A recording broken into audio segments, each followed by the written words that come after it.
We will pick up where we left off on Monday.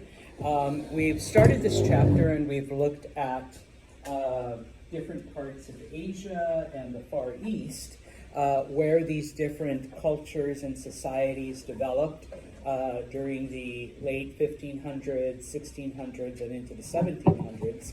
And now we go to Europe. And this point in time in Europe is what is known as the period of the Enlightenment.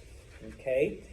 Some of your history textbooks or some other works that you may encounter or may have read, and I wrote it over on the board, refer to this time period as the Age of Reason. Okay? Because during the 1700s, little by little, many Europeans begin to turn away from any kind of religious explanation for things. If you go back thousands of years, religion started as a way to explain natural phenomenon that humans didn't understand. Okay, why is it snowing today? Well, somebody pissed off the snow gods, and so they're making it snow. Okay, why is it sunny today? Well, the sun god is happy, and so he's riding his horse and chariot across the sky. Okay, and as time goes on, obviously, these beliefs evolve and merge and morph and do all of this thing. But by the 1700s, okay, many Europeans begin to shy away from those, explanations. By this point in time, we have Christianity and monotheism, and that's just the way God wants it to be. And for many people, that's not a good enough explanation, okay? And so, one of the things, because many people, basically lived a life of hardship and a life of work, and whatever form of Christianity, whether it was Catholicism, whether it was, Lutheranism or the Church of England, promised them, well, you just have to tolerate, you just have to suffer, and in the next life, when you're in heaven, you won't feel pain, you'll be happy, you'll have eternal joy, whatever, okay? And so people began to, we're like, why the, pardon my French, why the hell should I need to wait till the next life? Why can't I be happy in this one? All right? And so little by little, Europeans begin to try to do those things that, would make this life a better place. Okay? And of course, the fact that Europeans are out there exploring the world and being exposed to new ways of thinking pushes this along. Now, okay, when we talk about the Enlightenment or the Age of Reason, we're specifically referring to around the 1700s, okay? By this point in time, okay, whether it's European or Muslim or any other culture, okay, science has advanced to the point where, okay, there are some scientific explanations for the various phenomena. Okay, no longer do people believe that there's a sun god that gets up and rides a chariot across the sky. In fact, by the 1700s, humans have come to accept that, well, is it really the sun that moves across the sky? The sun's here, and it's the earth that's going around it, and as it's going around, the earth is rotating. Okay? And so, in this case, we begin to see then not only human reasoning, but certain scientific natural laws are beginning to take precedence over, well, that's just how God wants it, or that's how God made it. Okay? And so, there you are. I'm like, where's my keyboard? Okay? Stepping back about 200 years, okay, men like Copernicus and Galileo kind of lay the foundation for stuff like this, okay? Copernicus was the first European to basically, say the Earth is not the center of the universe, okay? The sun does not go around the Earth. In fact, the Earth goes around the sun, okay? Of course, Copernicus had certain observations and he had certain evidence to come up with this theory, but he didn't have, enough to be able to conclusively prove it. I mean, how are you going to, unless, you go into outer space and, take a big old picture or something like that. One of the biggest arguments against Copernicus was, and people understood this scientific concept, if you spin something, if you spin like a ball around on a string, and if you put something on it, what happens to that thing? All right, it goes flying off, okay? People understood centrifugal force. And so people are like, okay, Copernicus, if the Earth is going around the sun and we're on the Earth, why aren't we flying off the Earth? Why aren't we flying off the Earth? Gravity, okay? Copernicus couldn't prove that yet, though, okay? Copernicus was like, I don't know, all right? Yes, today we know, okay? But, 1500s, all right, he wasn't sure, okay? Galileo, he made observations, and for him, it was the fact that he was able to observe the moons of Jupiter and other celestial bodies, and he saw that the other planets, went around the sun. He saw that other celestial phenomenon had like a center, okay? So how can the Earth, and the movements and the charts didn't work if the Earth was the center, okay? And of course, the Catholic Church said, hey, take it back, Galileo. Galileo said no. Catholic Church says, hey, how about we burn you alive? And Galileo said, okay, I take it back. All right, basically, all right, I'm summarizing, all of this. Okay? Because yes, both of them were tried for heresy. Okay? And even though they had the mathematical, proofs, and even though they had, scientific evidence, they couldn't quite make it stick. And there were certain things like gravity that they didn't understand yet. Okay? Well, fast forward to the 1700s now. Okay? And other, scientists, other astronomers begin to build on their work, okay? One of them was Sir Francis Bacon. He is an English scientist who basically was like, okay, yeah, Copernicus and Galileo, they were pretty good, and they did have some things to back them up, but especially Copernicus, he probably should have waited until he had all the answers. When someone said, why don't we go flying off the Earth? Okay, figure that out first so that you do have that answer. And so even though he wasn't like, whatever, Francis Bacon basically is like, yeah, fellow scientists, if we're going to present certain things, then we need to have all that evidence. We need to have all that data, okay? And obviously we have to have a question, so you have to have that hypothesis, and you need to be able to replicate whatever thing you're doing more than once. And once you're able to do that, you either prove or disprove your theory. And if you prove your theory, then you can present that data and you can present the evidence and say, this is why. Okay? Now, that's not to say that Francis Bacon was just like, this is going to be impossible. But he's like, this is what you should do if you don't want to end up like these guys. Okay? And so, moving on, and I'm not getting, obviously, to everyone, Isaac Newton, okay, probably the most important guy around here, okay, just as an FYI, if you celebrate Christmas, you should really be celebrating Isaac Newton Day, because he really was born on December 25th, okay, Jesus wasn't, all right, but Isaac was, okay, literally, his birthday's on December 25th. All right, so I'm always like, happy Isaac Newton Day, Merry Newtonmas. I think we can get that going. But anyways, okay, and yeah, people are like, oh yeah, like the apple on the head, whatever.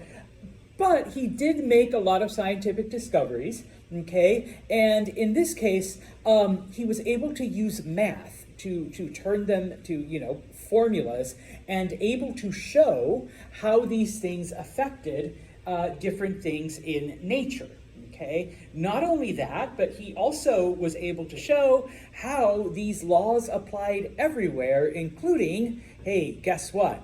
That's what keeps the earth doing this, and that's what keeps us on the earth. Okay, this thing that we call gravity. All right, and they apply to the entire universe. Okay, they apply to everything that we're doing. All right, and so. With this scientific knowledge, then, people are able to question, all right, natural phenomena. People are able to explain it, okay? Here is the formula that you need, okay? And so, yes, okay, gravity, see, here's what happens, here's the experiments, here's the proof, and oh, by the way, gravity is a universal constant, and it is exerting 9.8 meters per second squared force on everything that's being held. All right, that's Isaac Newton. Don't worry, I had to look it up again. I learned it in high school, but that was 35 years ago. All right, so I kind of had to refresh the memory. All right, force equals mass times acceleration. So if you want to calculate the force of something, you got to take its mass, you got to take how fast it's going. Boom. All right, and so taking this knowledge then, during the Enlightenment, people begin to apply it now to other things. Okay.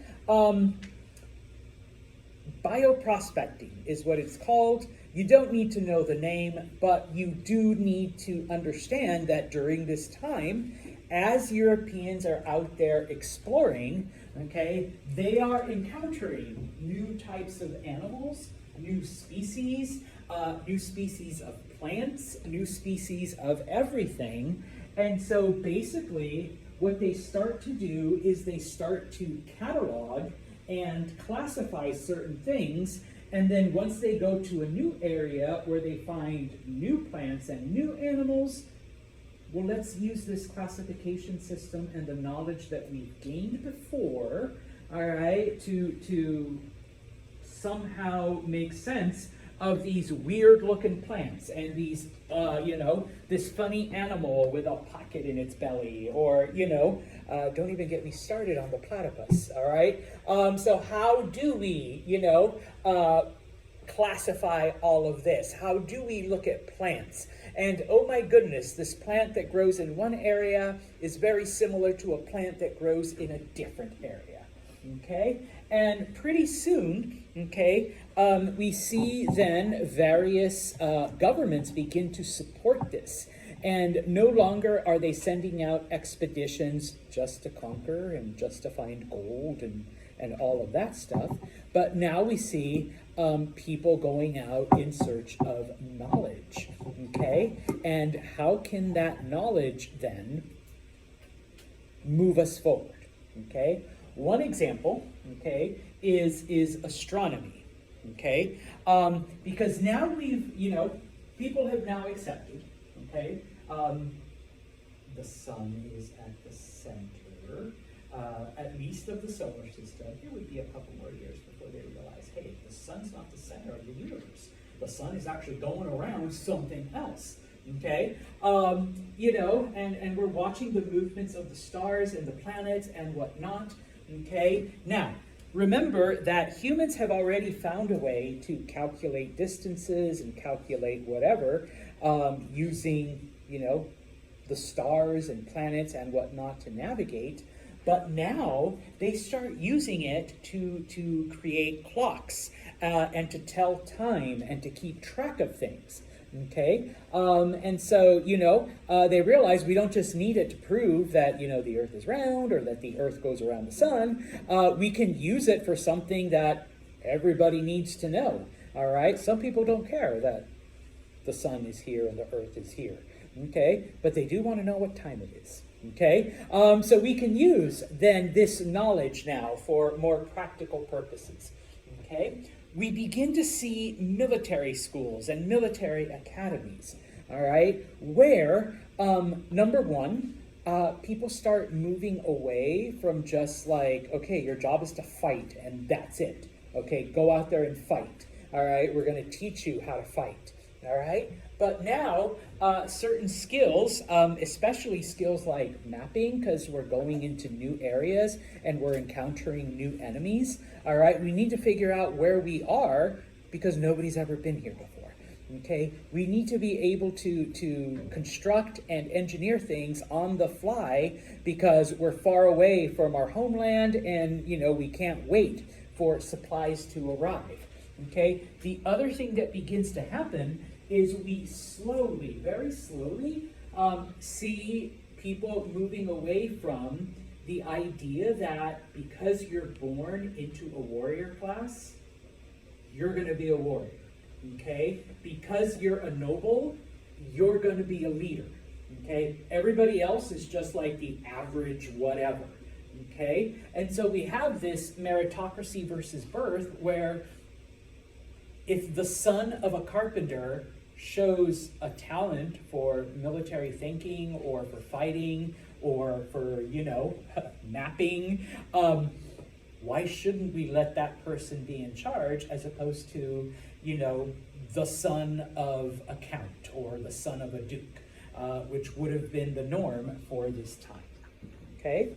In other areas, we see then people starting to learn. Now, Europeans had already been doing a very primitive form of crop rotation, okay? But now they begin to not only expand it, okay, but instead of just letting a field be empty, they start to discover, bringing back knowledge from other areas. Hey, if you add like dead fish or dead animals, or if you compost and you mix it, that actually speeds up the process of regeneration in the soil.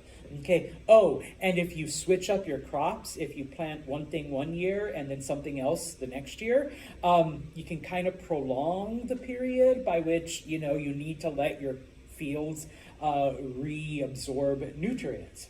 The other thing they begin to discover is very primitive animal breeding, okay? Or I guess I should say eugenics, okay? Because throughout history, like since the beginning of humanity and society, people have kept animals and, boy sheep, girl sheep, they have baby sheep and your sheeps continue and you have food, you have wool, you have milk, you have all of this stuff.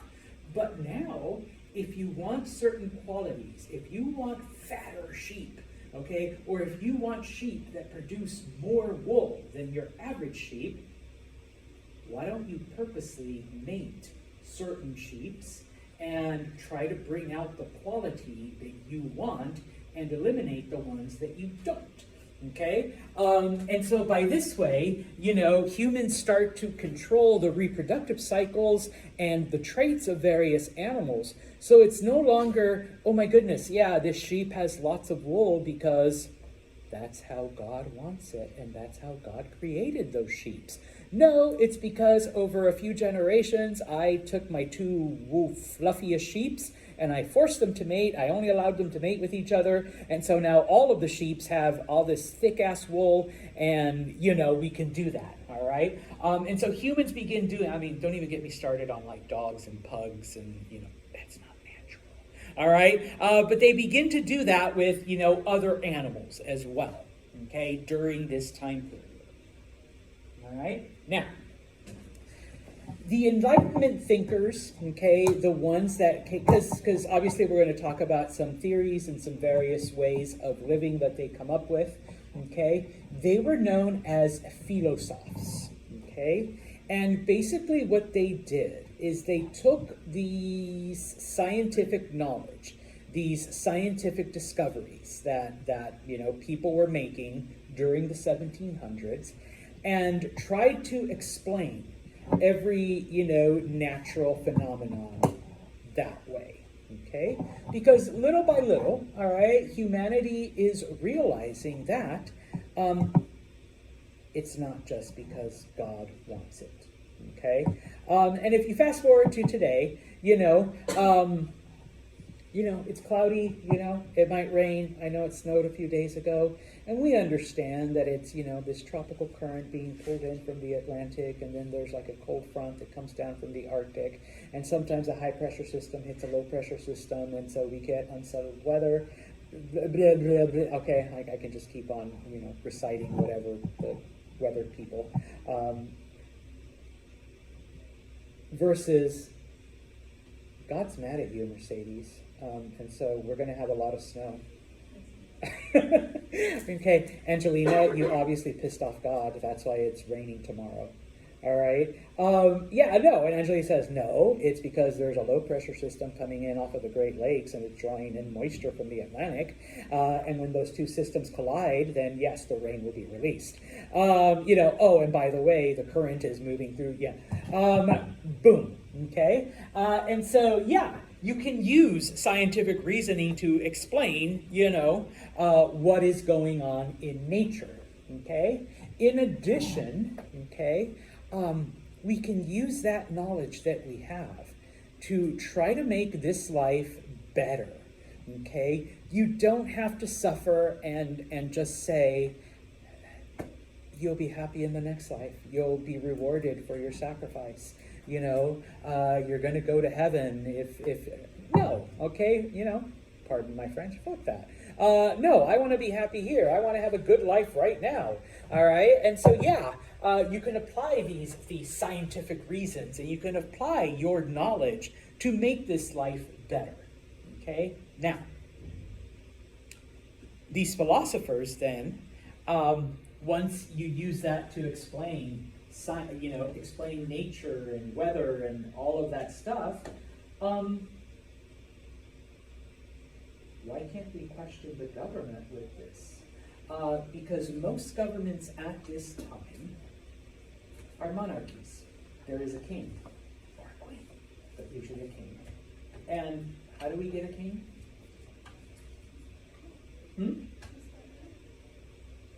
Okay. Who chose the king? The gods, or God, or nature, or the universe, or whatever. Okay? And typically, how do you get to be king? Like, is there a king school? Do you have to go to king college? Yeah, it's just who was born first. All right? These thinkers are like, do you really think being born first qualifies you? All right? And look at some of the morons that have been kings.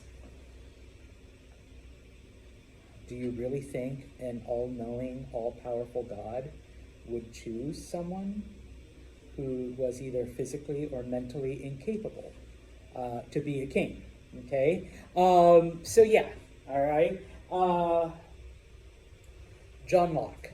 He is I want to say British, because by now it's British, not just English. John Locke is a British philosopher. Okay? Number one, he's like, divine right is a myth. Okay? Because seriously, all right?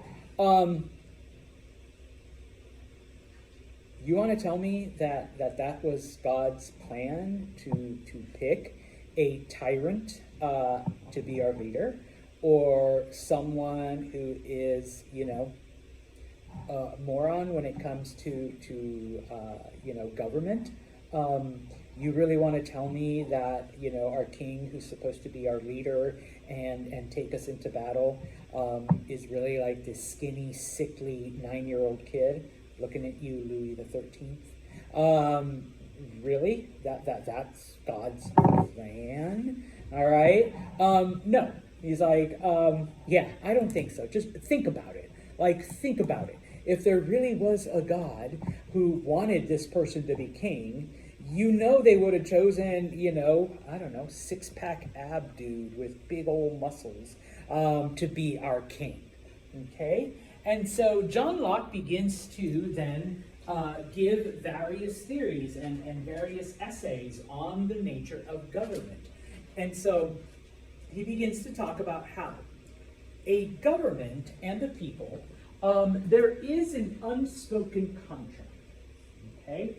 As the government, we are supposed to protect you. We are supposed to provide you basic, rights. And I don't have it up there, but he identified 3 basic rights that all governments should give their people: life, liberty, and property. Okay? If it sounds familiar, Thomas Jefferson plagiarized. Okay, but like any good plagiarist, you always got to change one or two things so the teacher doesn't think, oh my God, yeah. What does Jefferson change that last one into? Pursuit of happiness, yeah. No, Mr. Santos, I didn't plagiarize it. See, mine says pursuit of happiness, not property. Okay, Kiara's like, change words. All right, so, but yeah, and John Locke basically said those are three rights that everybody deserves.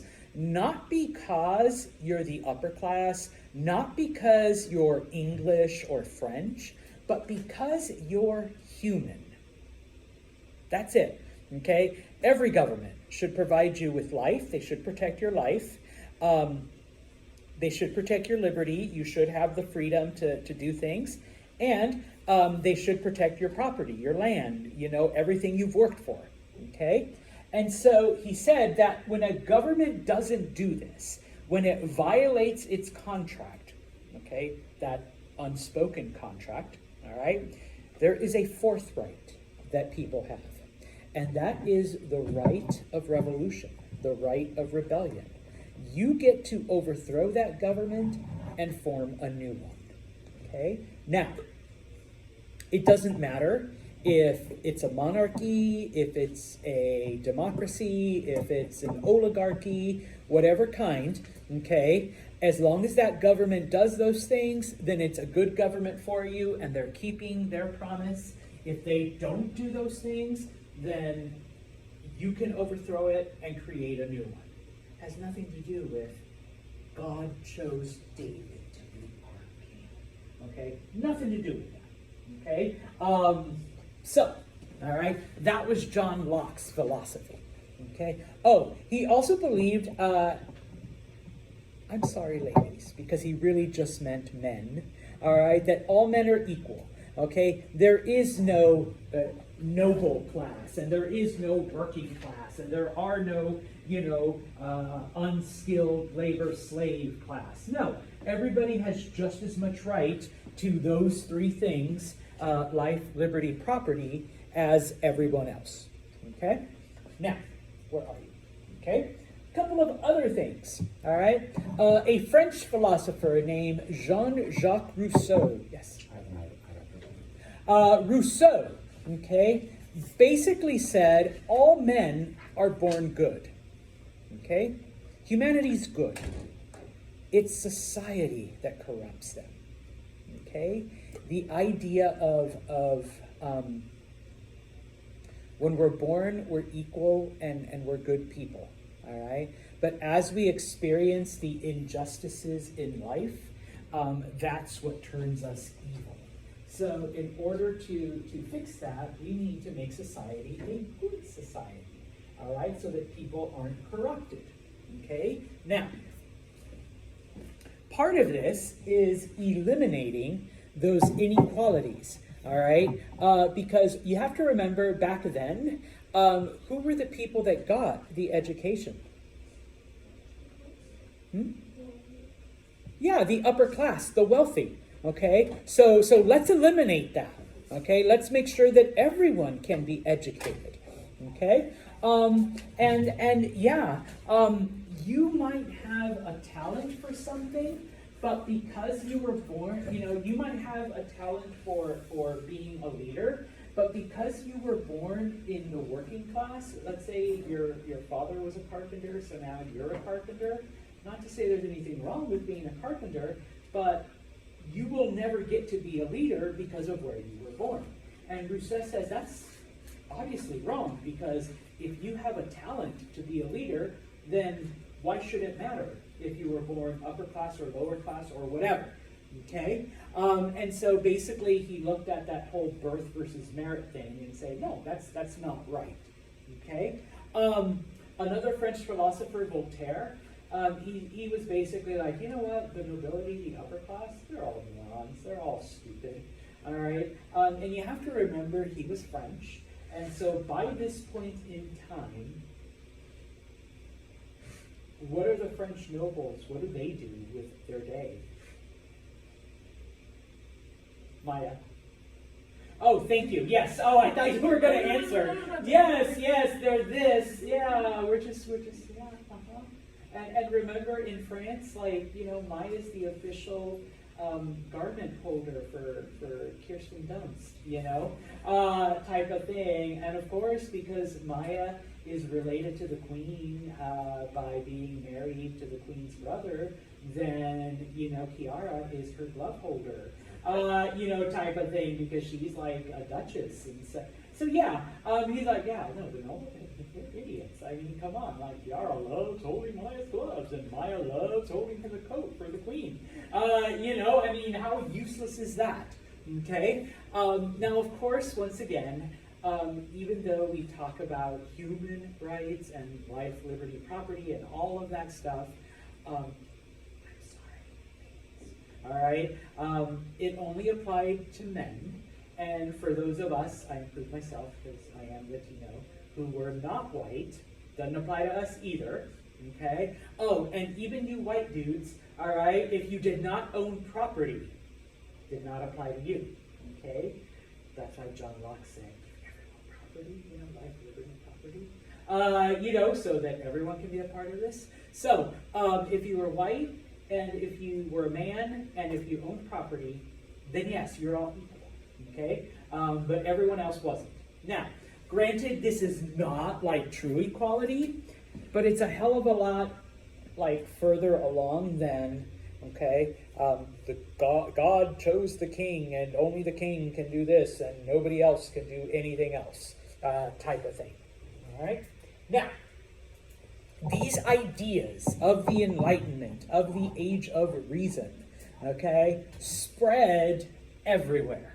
Okay, now, in some places, they were more popular and more accepted than in others, obviously, okay? Places like the Netherlands, France, and Britain, okay? Most of these philosophers were either French or English, so in those areas, people were like, yeah, preach on, John, yeah, okay? Voltaire, man, that is so right, okay? And so, yes, in these areas, people were much more accepting, okay? You also have to realize that, like, even though France was technically Catholic, they were slowly, like, getting away from the church.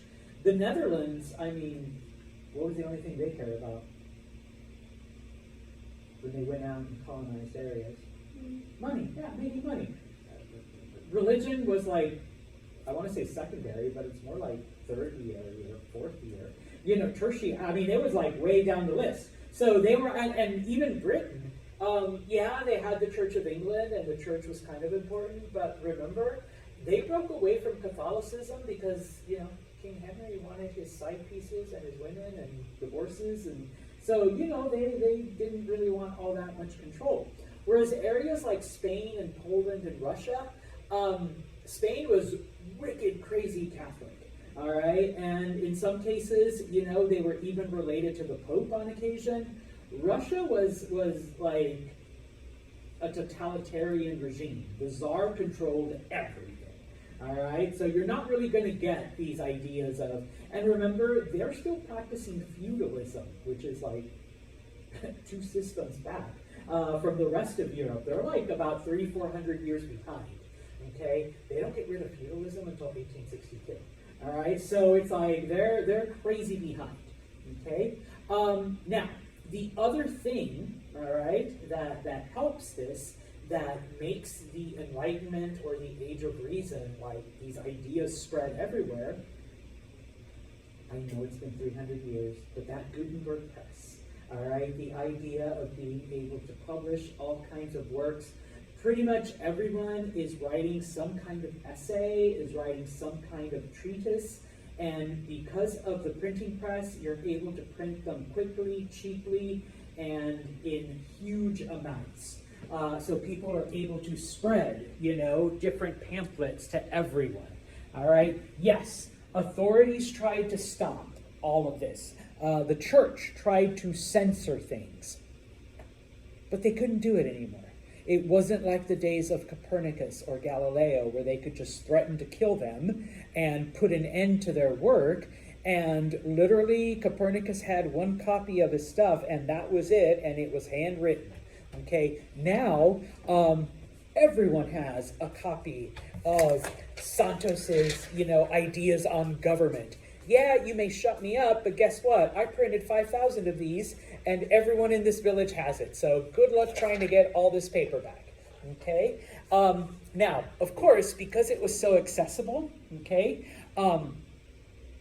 just like today with the internet and Twitter and Instagram and all that other shit, okay, yeah, you can find a lot of good stuff and a lot of ideas and a lot of, eye-opening things. And then you also have the weirdos, the wackos. And if you're one of these, offense, I'm not going to say no. All right, you see all kinds of theories out there, and oh, the best one, and I'm sorry, I know it was a tragedy. If you don't know, yesterday morning a boat crashed into one of the main bridges in Baltimore, and like it totally collapsed. I'm already reading that it was like those stupid immigrants that are coming across the border. Somehow they made it across, went all the way to Baltimore, hijacked the boat, and crashed it into the bridge. Okay? Yeah, that's why we need secure borders. You laugh, Jeter, but you're like, I wrote that. No.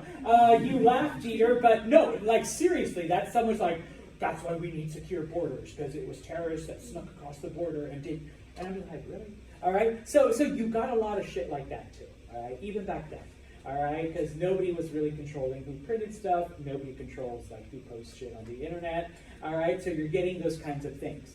The other thing, kind of like the internet, porn was pretty popular back then. Now, it's not the porn of today, it's not like, OnlyFans or whatever, okay, but it was written, because back then it was written porn, non-internet.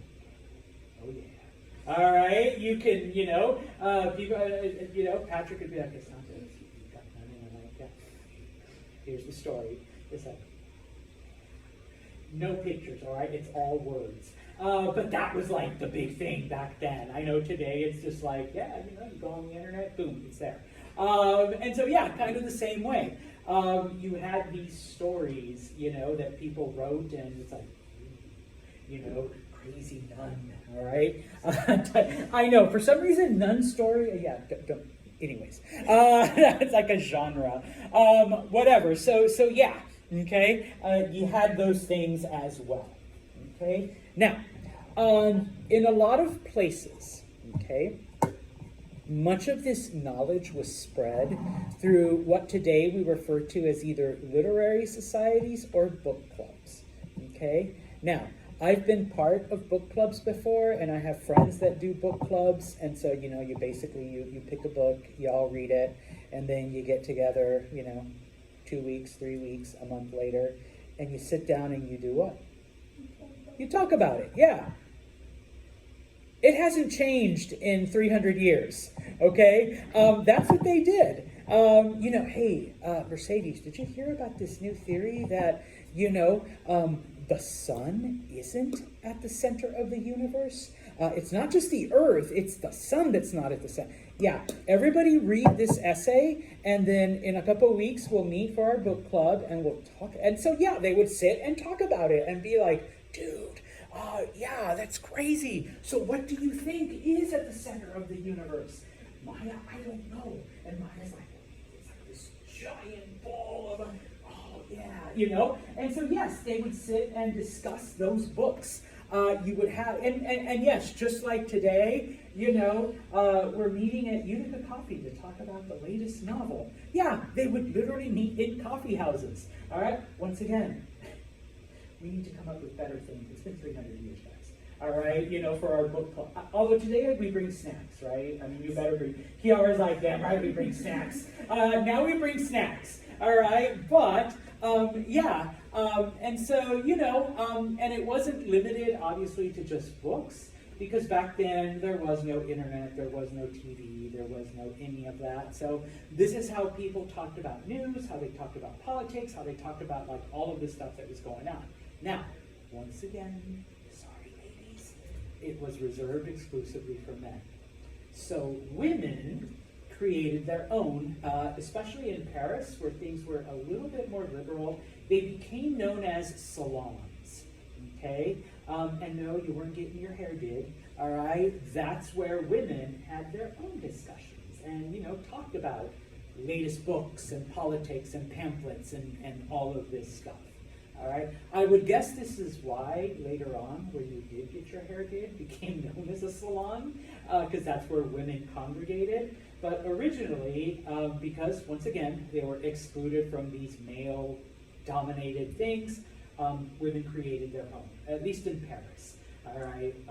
In other places like Britain had some, but it was mostly a French thing. Okay.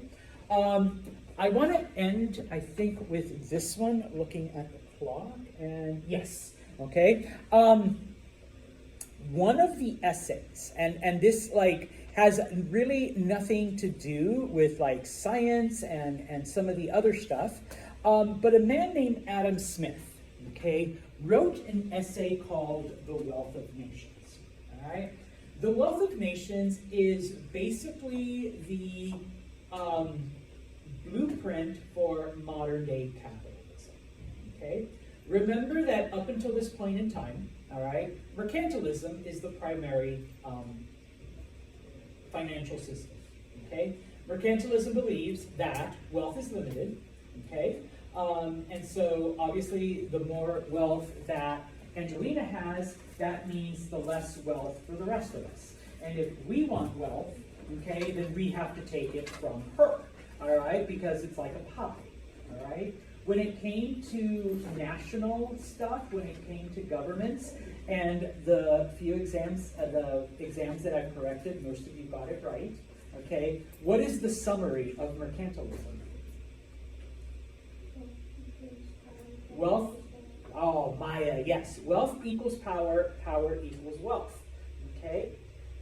Adam Smith said, no, that's bullshit, okay? Because everyone wants power, and everyone wants wealth. And guess what? It isn't limited. There's unlimited wealth out there, okay? Mercantilism, though, makes it so that, you have to give it to your country because you want your country to be powerful, right? No, you be powerful, okay? Think for yourself, okay? Now, he basically said we should keep the government out of it, all right? Because this way, if each individual can make as much wealth as they want, all right, then that would benefit the government indirectly and society in general, okay? How is that? The concept is known as the invisible hand, okay? Kiara makes a widget, all right? I'm just making sure. The widget is important, all right, for our everyday functioning. Angelina says, hey, Kiara is getting rich off of widgets. I want to get rich too.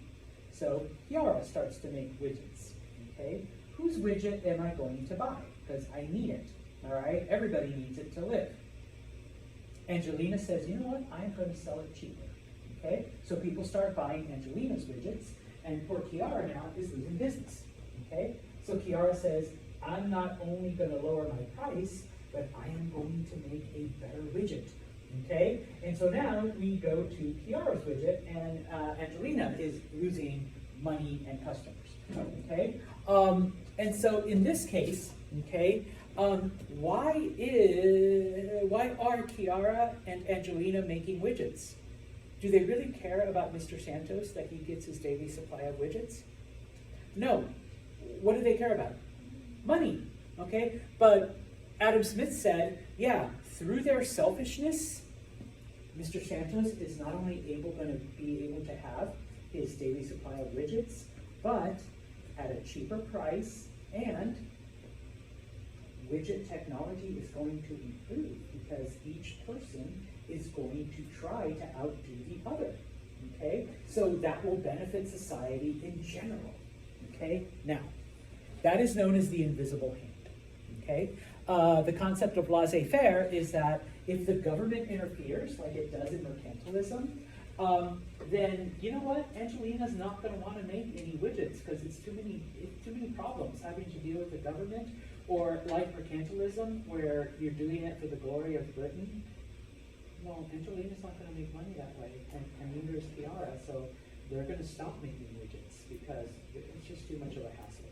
All right. We know that capitalism doesn't exactly work that way. All right, because if you allow unregulated capitalism, what's going to happen to one of them? Our two widget makers. Yes. All right. Sorry, Angelina. She goes out of business, loses everything. Now Kiara is the only widget maker. Are the prices still going to remain low? Is the widget technology still going to be progressing? Maybe. All right. But am I going to pay for it? I am going to pay for it because Kiara is going to say, not only am I raising prices, but because the widget that comes out next year is going to be 10 times better than this year's widgets, I'm going to raise the prices. And I'll say, Kiara, that's not fair. And you're like, where else are you going to get your widgets, Senor Santos? Or I'm sorry, Mr. Santos, wrong class. All right, she also takes Spanish with me. Where else are you going to get your widget, Mr. Santos? And I'm like, and she's like, I'm broke. I'm homeless. I got put out of business. All right. So yeah. And so that's why sometimes people are like, yeah, a capitalist system. You're basically relying that people's own selfishness and greed is going to benefit you. Yeah, it's got, which I suppose it can, but if it's completely unregulated, then no. Okay, but this was Adam Smith's essay. Okay, and spoiler alert: did we abandon mercantilism? Yeah, we're not a mercantilist society. I mean, there are some controls, but people fight for less control every year, every day. But yeah, we are a capitalist society. Okay, type of thing today. But this is the basis, and this is where it starts in the 1700s. Kiara. How long is his essay? Honestly, I don't remember. I'll have to look it up. All right. Anyone here study economics? Knows? No? Do they make you read it? I think I had to read parts of it in high school, but only parts, only the highlights. Because, no offense, most 1700 essays, pretty boring, hard to read, except for the highlights. Okay, so stuff like that. I'll find out for you. All right then, I'm going to shut up.